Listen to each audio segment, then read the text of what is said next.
കൂത്തുപറമ്പ് രക്തസാക്ഷി പുഷ്പന്റെ കുടുംബാംഗങ്ങളെ മുഖ്യമന്ത്രി പിണറായി വിജയൻ സന്ദർശിച്ചു.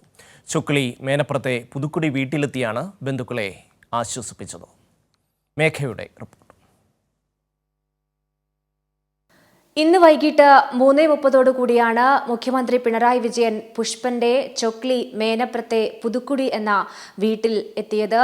മുഖ്യമന്ത്രി വരുന്നതറിഞ്ഞ നിരവധി ആളുകളും അവിടെ എത്തിയിരുന്നു. വീട്ടിലെത്തിയ മുഖ്യമന്ത്രി ആദ്യം തന്നെ പുഷ്പന്റെ ഛായാചിത്രത്തിൽ പുഷ്പാർച്ചന നടത്തി.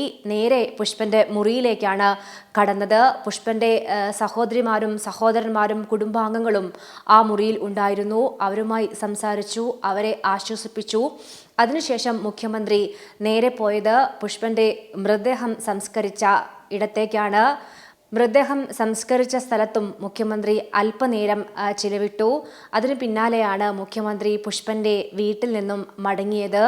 കണ്ണൂർ ജില്ലാ secretary MV Jayarajan, speaker AN Shamseer തുടങ്ങിയവരും മുഖ്യമന്ത്രിക്കൊപ്പം പുഷ്പന്റെ വീട്ടിൽ എത്തിയിരുന്നു.